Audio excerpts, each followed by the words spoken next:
Class 8th Unit 2 Exercise 2 Question number 10. The area of a square garden is 331.24 square meter. Find the length of railing required to fence it.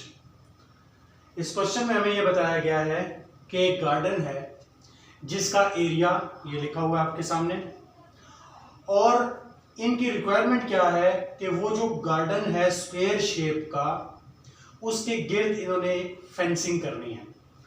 तो वो fencing करने के लिए उनको कितनी railing required है, आपने वो आंसर मीटर्स के हिसाब से निकाल के बताना है कि कितनी मीटर उनको रेलिंग रिक्वायर्ड है फेंसिंग के लिए।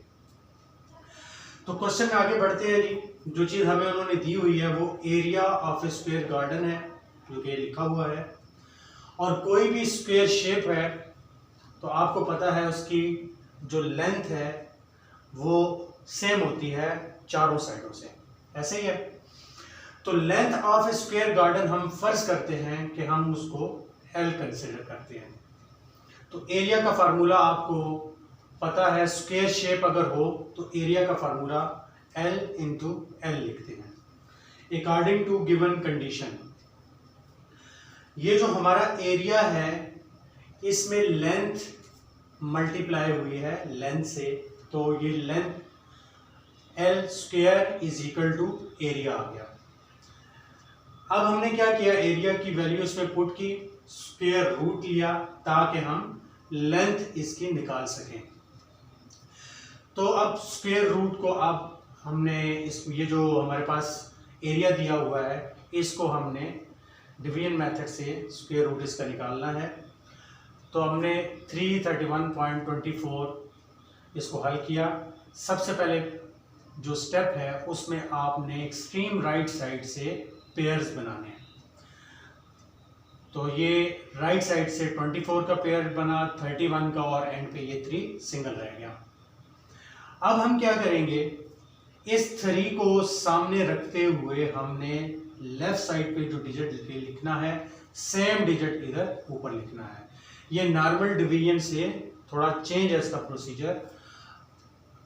हम या तो ये जो लेफ्ट साइड पे जो डिजिट है इसको हम इस तरह से अरेंज करेंगे कि इसका आंसर इस आंसर के या तो बराबर आ जाए या इससे कम आ जाए, लेकिन हमने ख्याल क्या रखना है कि टेबल सेम पड़े।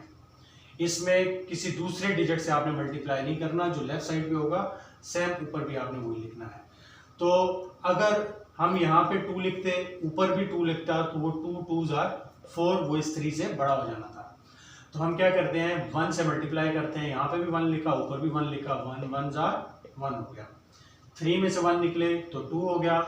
लेफ्ट साइड पे मैंने आपको पहले भी बताया था कि आपका जो सेकंड स्टेप है वो लेफ्ट साइड पे वो ये होना चाहिए कि जो डिजिट आपने ये ऊपर लिखा है सेम इसी डिजिट से आपने इसको ऐड कर देना है, प्लस कर देना है, तो 1 और 1 2 आ जाते हैं।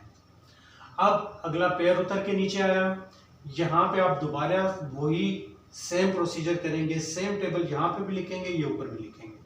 तो यहाँ मैंने 8 सेलेक्ट किया और ये ऊपर भी 8 सेलेक्ट किया।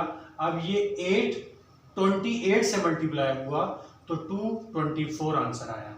यहाँ पे हम इसको माइनस करेंगे, माइनस करने के बाद ये दोनों डिजिट यहाँ पे कैंसिल हो जाते हैं। यहाँ से 11 में से 4 और ये 7 आया। अगला पेयर नीचे उतार दिया 24। यहाँ दोबारा आप देखें, जो 8 से मैंने टेबल पढ़ा था, इस 8 को मैंने दोबारा इसमें ऐड किया, तो 28 में 8 आप ऐड करें तो ये 36 होता है। अब दोबारा से इस वैल्यू को हल करने के लिए मैंने यहाँ पे 2 लगाया, ये पॉइंट ऊपर शिफ्ट हो गया था, यहाँ से 2 और ये वाला 2। अब इस 2 को 362 से मल्टीप्लाई करें तो 724 आपके पास ये आंसर निकल के आता है। तो ये जब आपका क्वेश्चन हल हो गया तो ये जो आपके पास वैल्यू आई, ये हमारे पास लेंथ आ गई उस गार्डन की, एक साइड की लेंथ आ गई।